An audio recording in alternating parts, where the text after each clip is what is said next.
I want to give them a chance right here at home. Hey. For Congress to give these one. I see we're live. Incredible. We are. The right to try.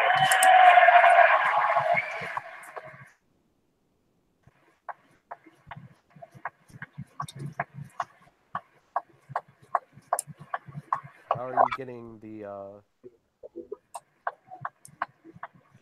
Oh, the audio should be playing. Oh, the audio is not playing very well.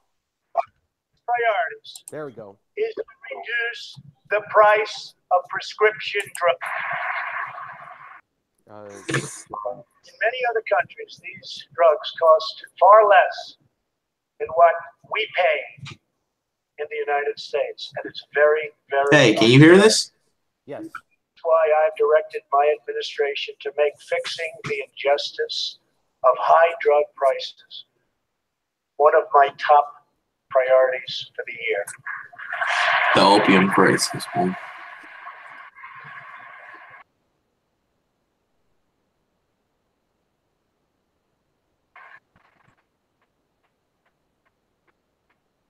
And prices will come down substantially. Watch. America has also finally turned the page on decades of unfair trade deals that sacrificed our prosperity and shipped away our companies, our jobs, and our wealth. Our nation has lost its wealth, but we're getting it back so fast. The era of economic surrender is totally over. From now on, we expect trading relationships to be fair and, very importantly, reciprocal. Define fair. Define what fair trade is. There's only free trade. There's no definition of fair trade.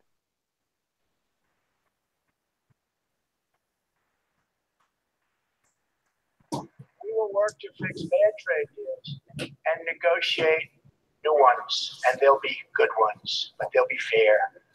And we will protect American workers and American intellectual property through strong enforcement of our trade rules. Intellectual property is BS.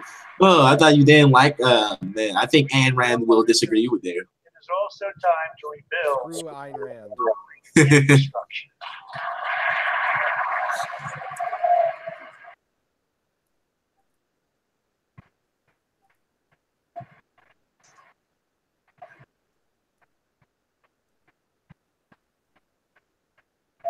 America is a nation of builders. We built the Empire State Building in just 1 year. Isn't it a disgrace that it can now take 10 years just to get a minor permit approved for the building of a simple road?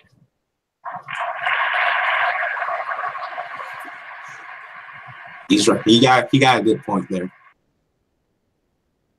I'm asking both parties to come together to give us safe, fast, reliable, and modern infrastructure that our economy needs and our people deserve.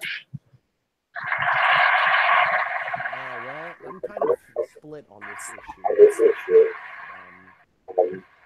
On the one hand, infrastructure is a good, it is something that we need, but on the other hand, should the government actually get involved in it? Well, one of the biggest problem with government is that it cannot coordinate. At least with the market, it can't coordinate. I can't say that word. At least it had a price mechanism. And where appropriate, tapping into private sector investment to permanently fix the infrastructure deficit, and we can do it.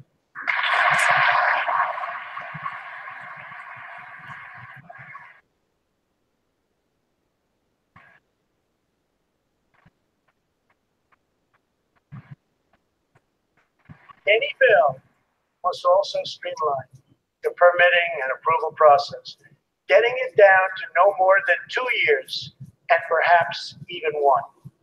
Together, we can reclaim our great building heritage.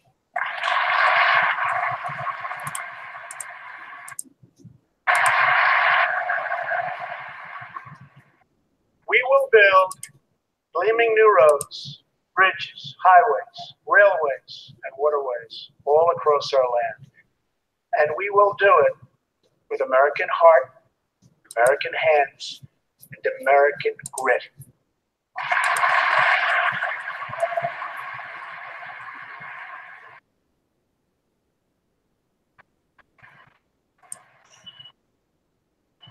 Yeah, you have to give it to Trump. He's really good with his rhetoric. The dignity of a hard day's work. I do. We want every child to be safe He in their home. is good with his rhetoric, yes. And we want every citizen Hey, I can't see it anymore. to be proud of this land that we all love so much. We can lift our citizens from welfare to work, from dependence to independence, and from poverty to prosperity. I'm glad he's going to put things in terms of welfare, in terms of slavery, because that's generally what that is. It's government dependence. Tax cuts create new jobs. Let's invest in workforce development, and let's invest in job training, which we need so badly. Job training. Let's see. Didn't LBJ himself start those job starting programs? Yeah, they're not that great. You know, let's open vocational schools so our future workers can learn and craft and realize their full potential. But this is going to appeal to the people who don't go to college. Because since Clinton, the government has been putting a lot of emphasis on you got to go to college, you got to go to college. But Trump knows his base isn't college educated. America needs opportunity. Hard-working class Americans in the Midwest. Yeah. That is why this year we'll embark on reforming our prisons to help former inmates who have served their time get a second chance at life.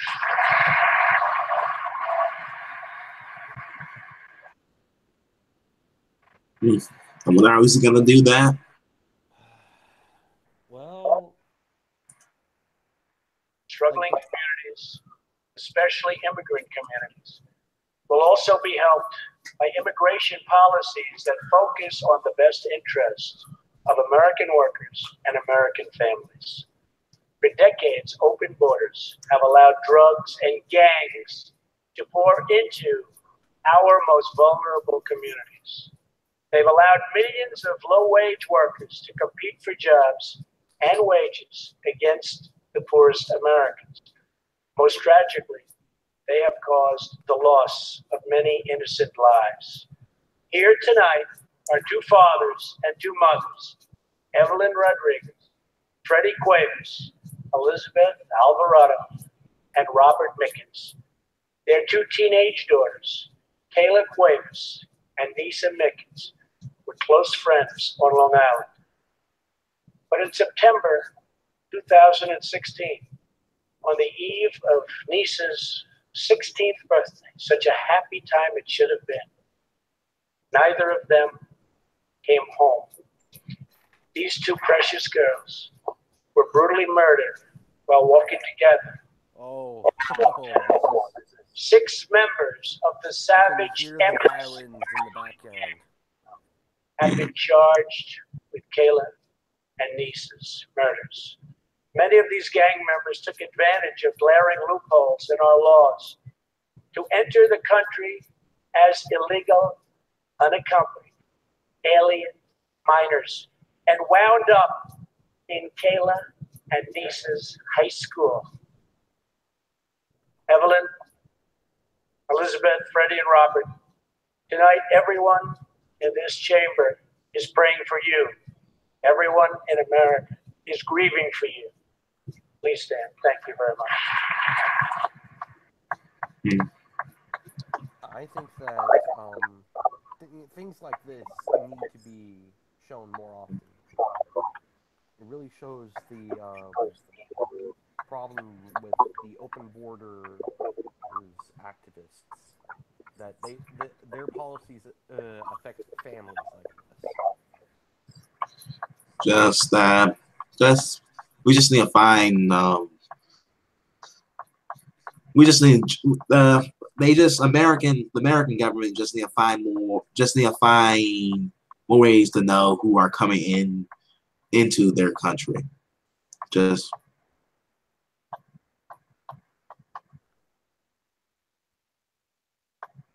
I want you to know that 320 million hearts are right now breaking for you. We love you. Thank you.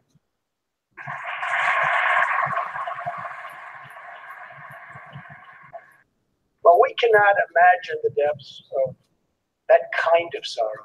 We can make sure that other families never have to endure this kind of pain.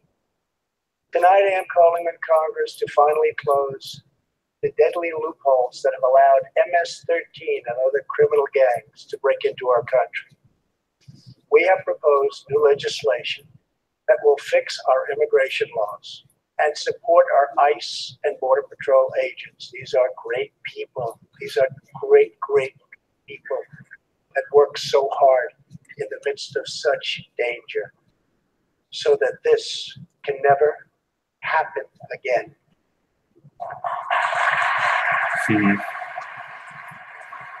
Don't they pressure the Mexican government to crack down on these drug cartels? I hope so. I mean, it would be within Trump's power to do so, actually, as president. The United States is a compassionate nation. We are proud that we do more than any other country, anywhere in the world, to help the needy, the struggling, and the underprivileged all over the world.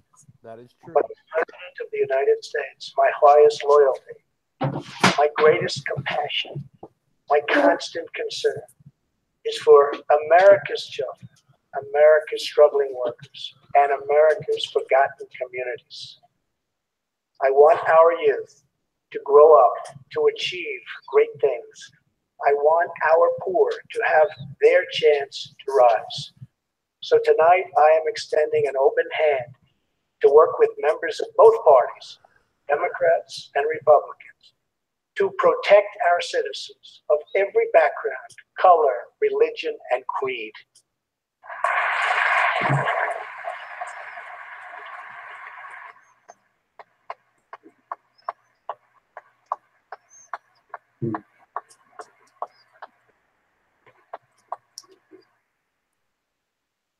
My duty and the sacred duty of every elected official in this chamber is to defend Americans, to protect their safety, their families, their communities, and their right to the American dream.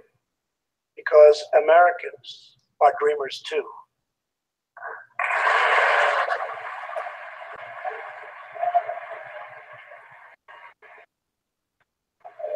It's too late. Yeah. What he's gonna do about DACA? What is he going to do about DACA? Well, he set up here tonight as one leader in the effort to set things up so that he Homeland made a very special agent generous deal to the Democrats, but the Democrats had to refuse Those it I, because otherwise they wouldn't be able to call him racist. They call me either one. So we'll call you CJ. So that's for 15 years in the Air Force before becoming an ICE agent and spending the last 15 years fighting gang violence and getting dangerous criminals off of our streets. Tough job. At one point, MS-13 leaders ordered CJ's murder, and they wanted it to happen quickly. But he did not cave to threats or to fear. Last May, he commanded an operation to track down gang members on Long Island. His team has arrested nearly 400, including more than 220 MS-13 gang members. And I have to tell you, what the Border Patrol and ICE have done, we have sent thousands and thousands and thousands of MS-13 horrible people out of this country or into our prisons. So I just want to congratulate you, CJ. You're a brave guy. Thank you very much. Yeah, he deserved the praise for that accomplishment. Americans are dreamers too. That's a pretty good line. One thing about Trump is he's always a showman.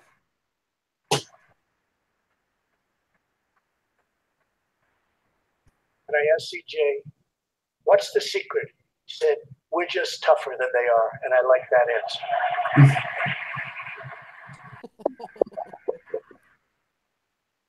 One of the appeals of Trump that he always just talk like a common man. That's probably one of the reasons why people are growing attached to him. CJ, we're going to send you, and we're going to send them to you quickly. That's what you do.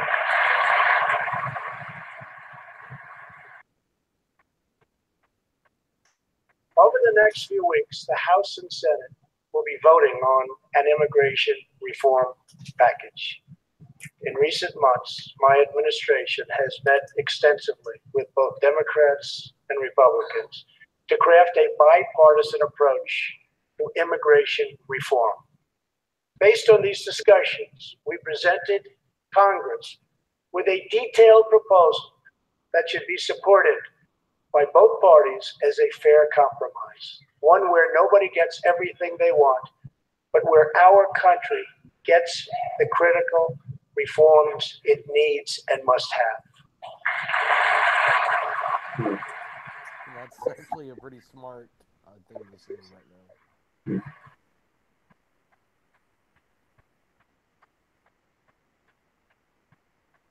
Here are the 4 pillars of our plan.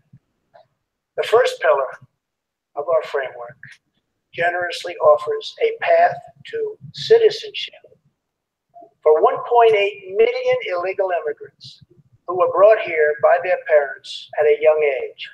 That covers almost 3 times more people than the previous administration covered. Yeah, that's pretty generous. That's a bit too generous for my taste. Those who meet education and work requirements and show good moral character will be able to become full citizens of the United States over a 12-year period.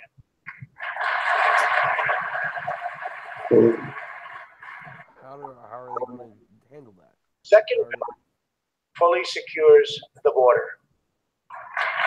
Build that wall, man. If you want to be reelected in 2020, build the wall.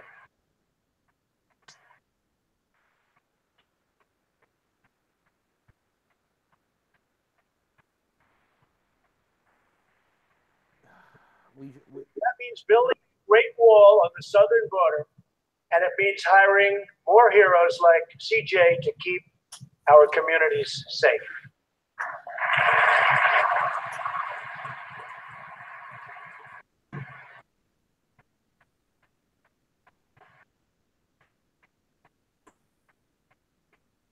Crucially, our plan closes the terrible loopholes exploited by criminals and terrorists to enter our country. And it finally ends the horrible and dangerous practice of catch and release. Catch and release. Haven't heard that before. Yeah, catch and release is basically the idea that, we're going to grab these criminals. It's a lottery, a program.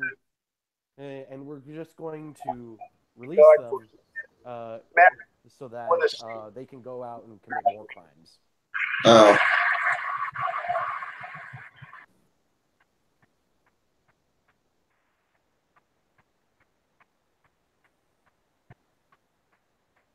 Time to begin moving toward a merit-based immigration system, one that admits people who are skilled, who want to work, who will contribute to our society, and who will love and respect our country. That should be the goal. That should be the goal. Well, what Trump said. I totally agree with that statement.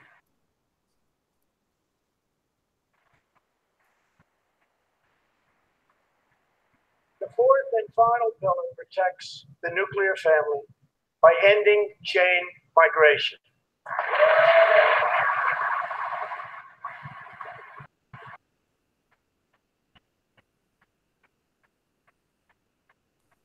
Under the current broken system, a single immigrant can bring in virtually unlimited numbers of distant relatives. Under our plan, we focus on the immediate family by limiting sponsorships to spouses and minor children.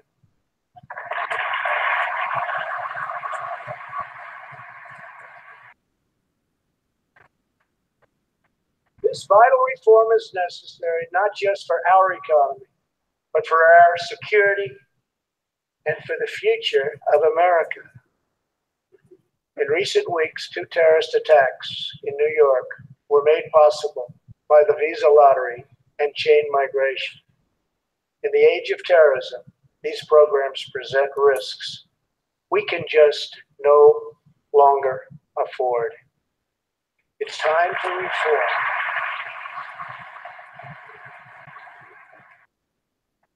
These outdated immigration rules and finally bring our immigration system into the 21st century.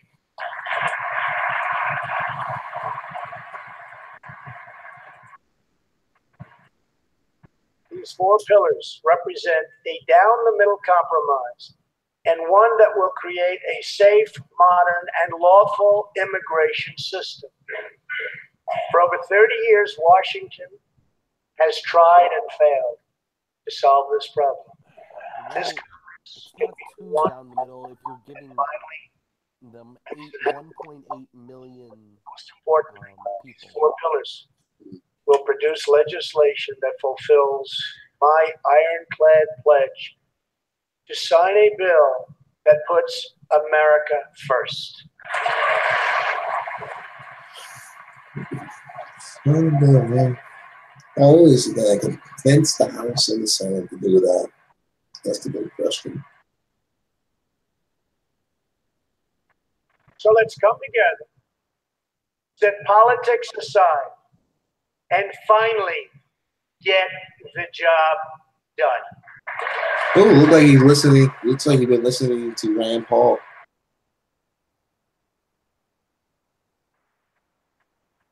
These reforms will also support our response to the terrible crisis of opioid and drug addiction. Never before has it been like it is now. It is terrible.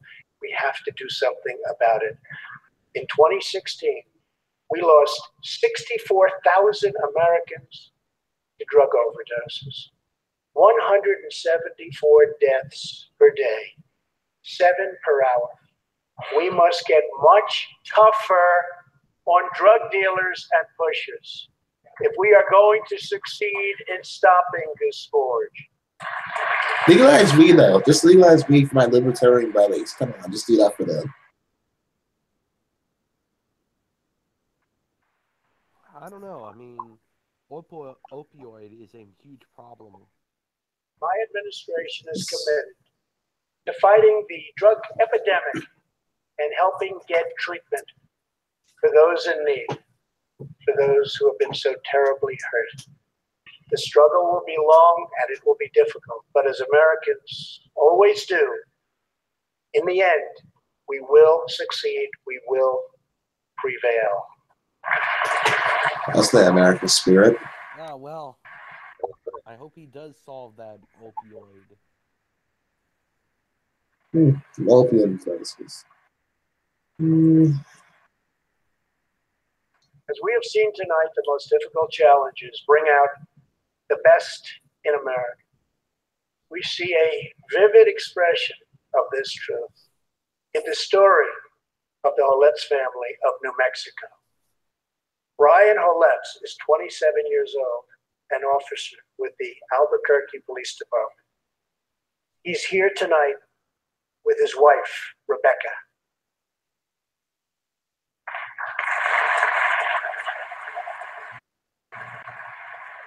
Oh, the Young Turks. I see that the Young Turks coverage of the State of the Union is very salty, very tasty. Yeah. I think Ben Shapiro and his squad is doing the commentary as we speak of as of right now. To inject heroin.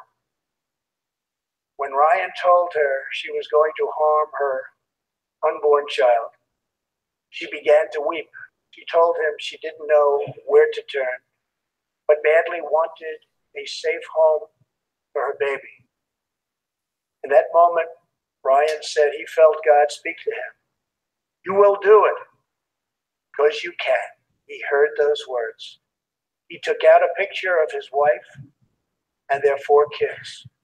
Then he went home to tell his wife, Rebecca.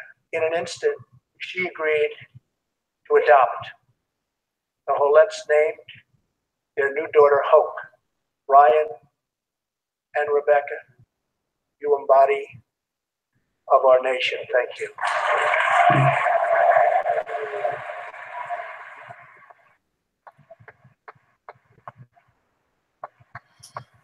All these political brownie points running the American people.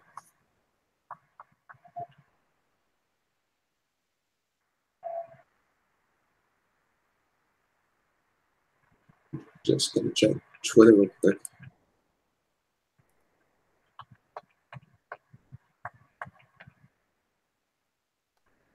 Thank you, Ryan and Rebecca. As we rebuild America's strength and confidence at home, we are also restoring our strength and standing abroad. Around the world, we face rogue regimes, terrorist groups, and rivals like China and Russia that challenge our interests, our economy, and our values. In confronting these horrible dangers, we know that weakness is the surest path to conflict, and unmatched power is the surest means to our true and great defense. For this reason, I am asking Congress to end the dangerous defense sequester and fully fund our great military. All right, military defense.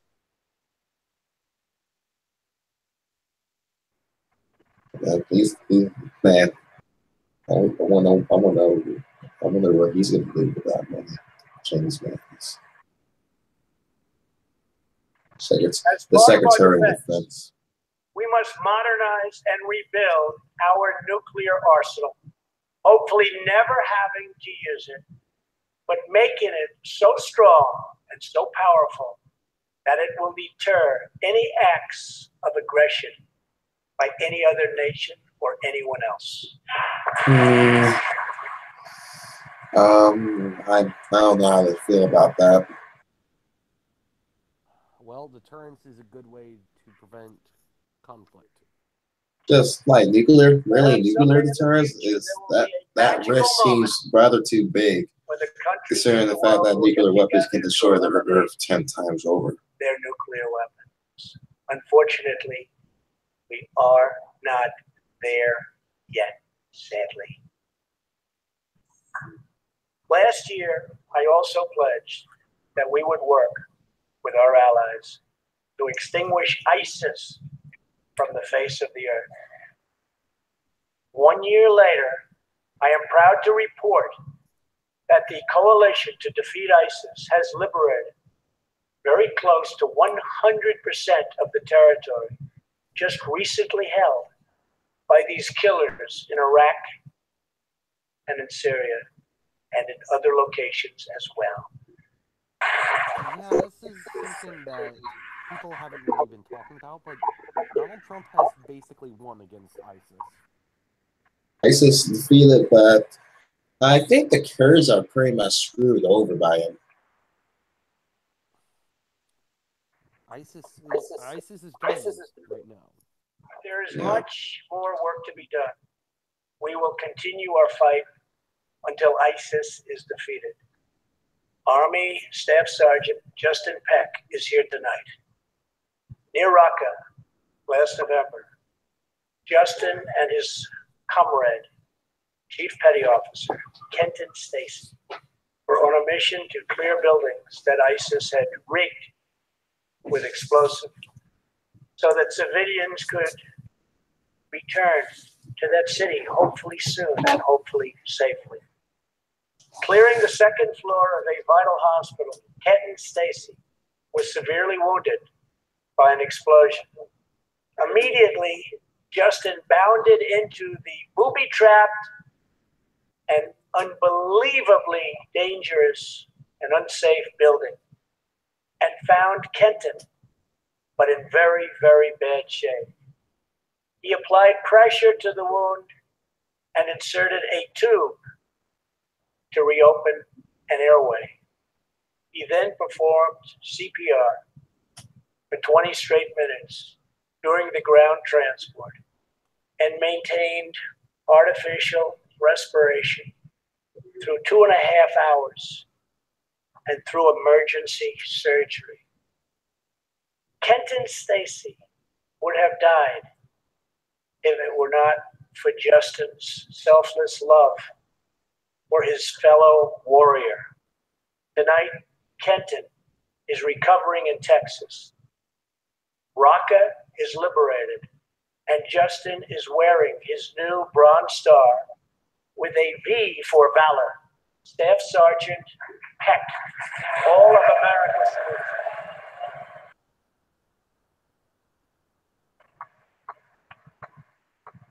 He doesn't seem to be. He seems really stoic about it. What do you mean? Like, look at his face. He just seems just very sad and almost guilty. Well, maybe he's just remembering a more, I don't know, tragic time in his life.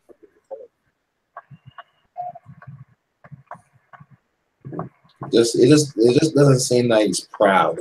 That's it.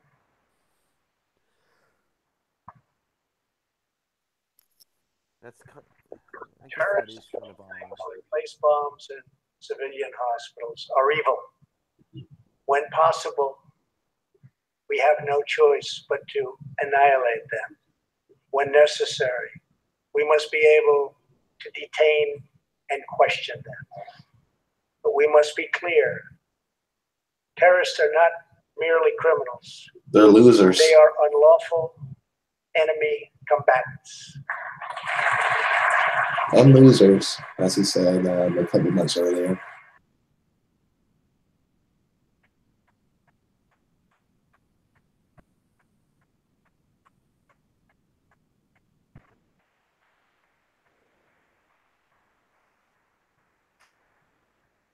And when captured overseas, they should be treated like the terrorists they are. In the past, we have foolishly released hundreds and hundreds of dangerous terrorists, only to meet them again on the battlefield, including the ISIS leader, al-Baghdadi, who we captured, who we had, who we released. So today, I'm keeping another promise. I just signed, prior to walking in, an order directing Secretary Mattis, who's doing a great job. Thank you. I think the difference between Obama and Trump's foreign policy is that Trump is just taking off a more hands-off approach, just letting the militaries do its job. To re-examine our military detention policy and to keep open the detention facilities in Guantanamo Bay. If you hear some of the things that I've heard about Guantanamo Bay, you'd find that funny. I am asking Congress to ensure that in the fight against ISIS and Al-Qaeda, we continue to have all necessary power to detain terrorists wherever we chase them down, wherever we find them. In many cases, for them, it will now be Guantanamo Bay. Jesus, oh, man. At the same time, as of a few months ago, our warriors in Afghanistan have new rules of engagement.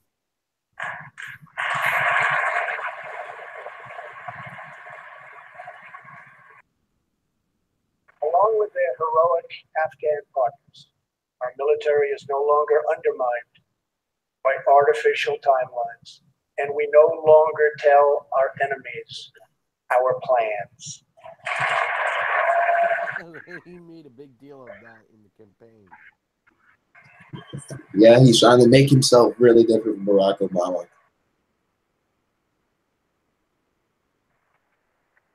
Last month, I also took an action endorsed unanimously by the U.S. Senate just months before. I recognized Jerusalem as the capital of Israel. Yeah.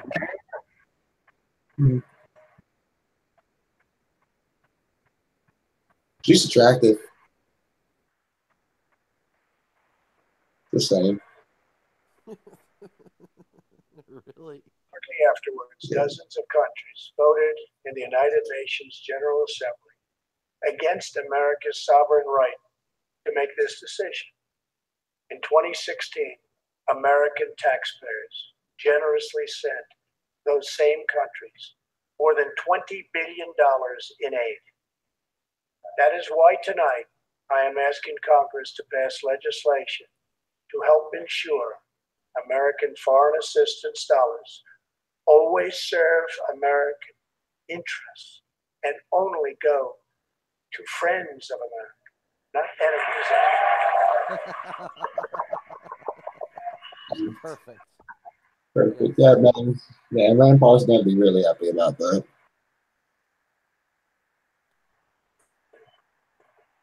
Yeah, I wonder where is he, Rand? As we strengthen friendships all around the world, we are also restoring clarity about our adversaries. When the people of Iran rose up against the crimes of their corrupt dictatorship, I did not stay silent. America stands with the people of Iran in their courageous struggle for freedom.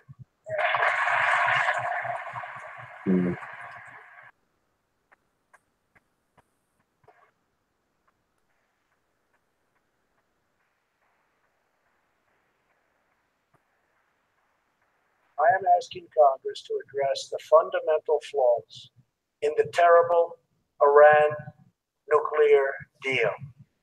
My administration has also imposed tough sanctions on the communist and socialist dictatorships in Cuba and Venezuela.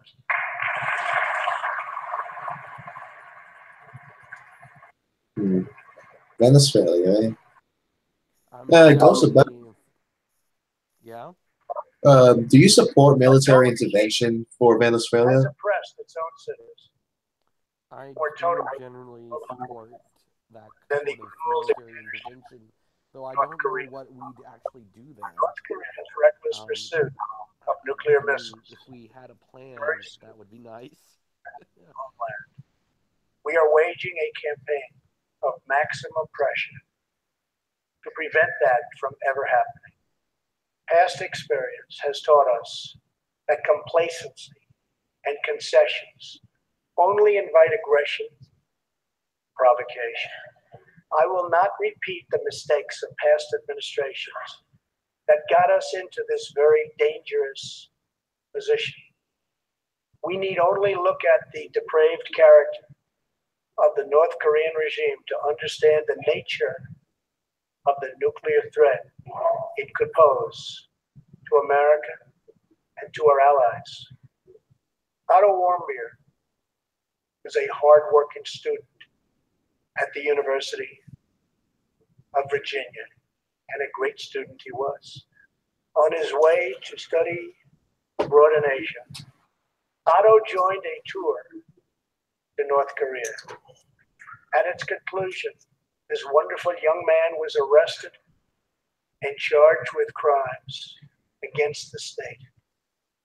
After a shameful trial, the dictatorship sentenced Otto to 15 years of hard labor before returning him to America last June, injured and on the verge of death.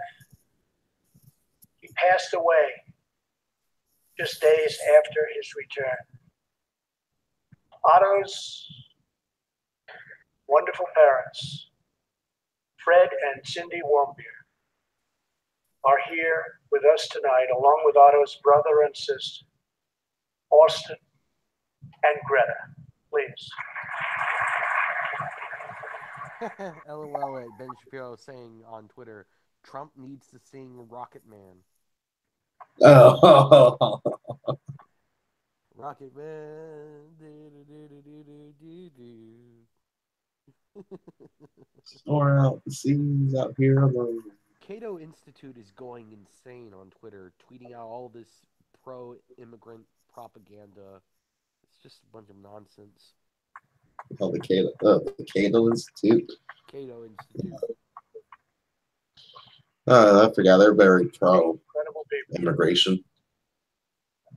You are powerful witnesses to a menace that threatens our world, and your strength truly inspires us all. Thank you very much. Thank you.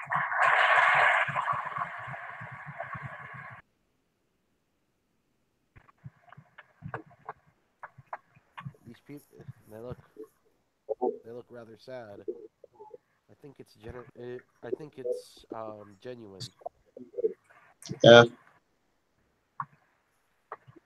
That was Tonight we pledge to honor Otto's memory with total American resolve.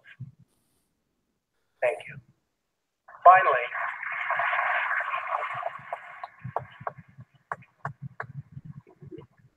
we are joined by one more witness to the ominous nature of this regime.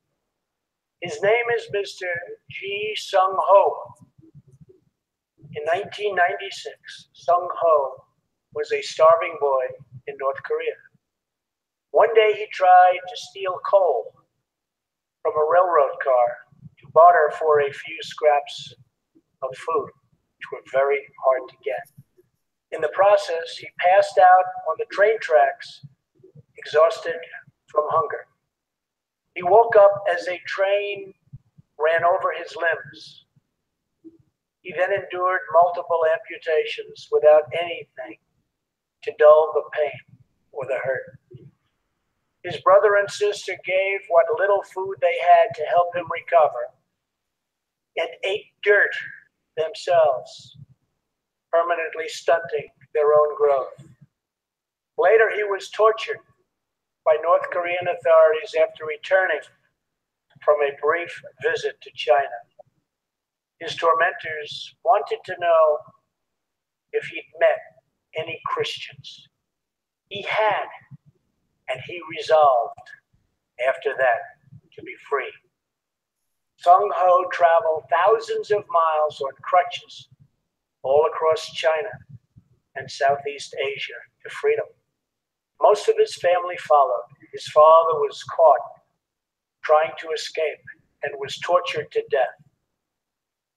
Today he lives in Seoul, where he rescues other defectors and broadcasts into North Korea what the regime fears most, the truth. Today he has a new leg, but Sung-ho, I understand you still keep those old crutches as a reminder of how far you've come. Your great sacrifice is an inspiration to us all. Please, thank you. Very nice. Very nice. Wow.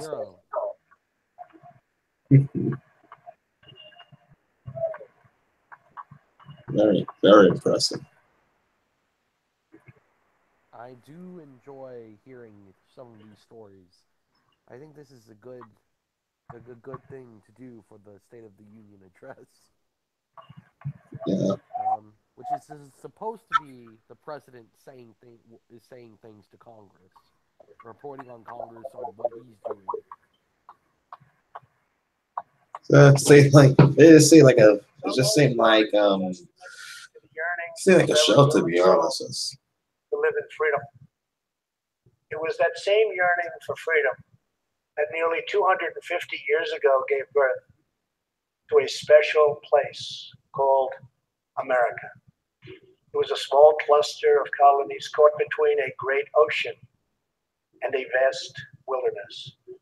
It was home to an incredible people with a revolutionary idea that they could rule themselves, that they could chart their own destiny, and that together they could light up the entire world. That is what our country has always been about. That is what Americans have always stood for, always strived for, and always done. Atop the dome of this Capitol stands the Statue of Freedom. She stands tall and dignified among the monuments to our ancestors who fought and lived and died to protect her. Monuments to Washington and Jefferson and Lincoln and King. Memorials to the heroes of Yorktown and Saratoga. The young Americans who shed their blood on the shores of Normandy and the fields beyond, and others who went down in the waters of the Pacific and the skies all over Asia. And freedom stands tall over one more monument. This one, this Capitol, this living monument. This is the monument to the American people. Wow, that's probably the most elegant thing he said in his first year in administration. I know, right? Yeah. I'm listening for him to say something very specific, actually. I'll tell you what it is, if he says it.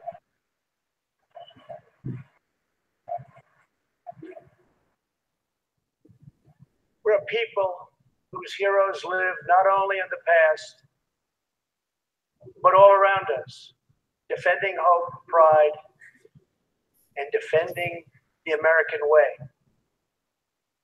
They work in every trade. They sacrifice to raise a family. They care for our children at home.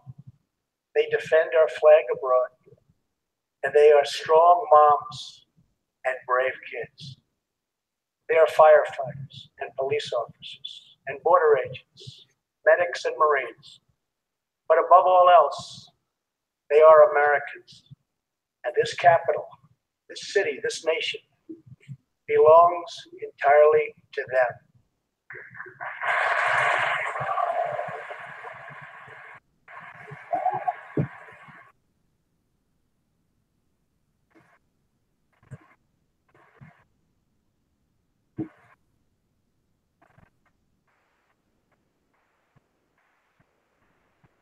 Our task is to respect them, to listen to them, to serve them, to protect them, and to always be worthy of them. Americans fill the world with art and music. They push the bounds of science and discovery, and they forever remind us of what we should never, ever forget. The people dreamed this country. The people built this country. And it's the people who are making America great again. All right, make America great again. But he's right. He's right about that. I really need. I'm really waiting for him to say that one thing.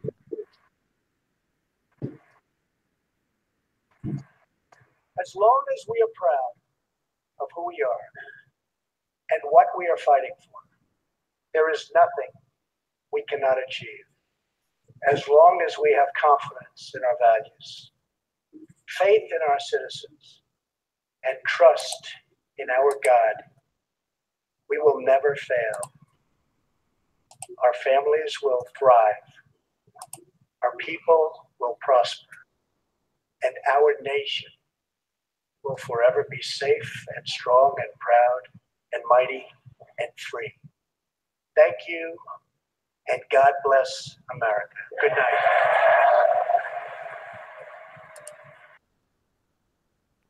That was President Trump in his first State of the Union address, speaking for an hour and 20 minutes, lengthy State of the Union address, but he knows that he's got a big audience, millions watching, and also one of the lowest approval ratings for any president in their first year in office. So this was, as White House advisors billed it, an opportunity to try and move beyond his political base, to try and present a unifying message. And I was struck that right at the beginning, he talked about people other than himself.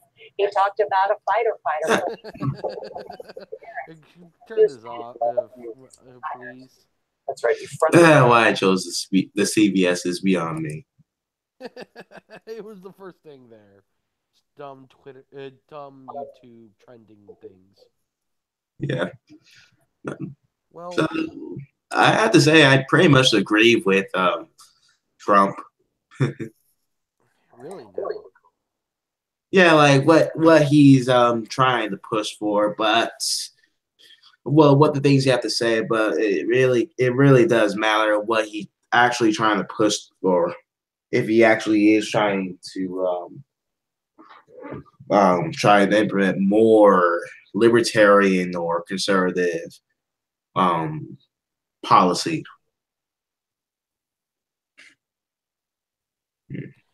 Well, I'm just thinking about what Donald Trump might have said. I don't know. He did cover his bases fairly well. He chose to talk about the issues where he's quote unquote winning. Yeah, he's people. Trump is more smarter than people give him credit for. More smarter? More smart, I guess. Smarter. Just smarter. You don't say more smarter. I feel like it's. I feel like you're doing a joke about that. Not more. I was just correcting your grammar. It's not more smarter. I just think you're doing a joke about that. I heard that joke before. It's not a joke. It's just me correcting your bad grammar, man. I know, but that just I feel like you're just never mind. We're going off track. Oh well, I would like to actually talk to a friend of mine about it. See what he says. See what he says. Who's this friend? Just red pill religion. Oh. He said some interesting things about the State of the Union. I wanted to see his reaction to it. Nice talking to you, man. It was nice talking to you, Ghost of Buckley. It's good to stream with you again. Oh, I wish I could stream more often. Yeah. All right. See ya. See you, Ghost of Buckley.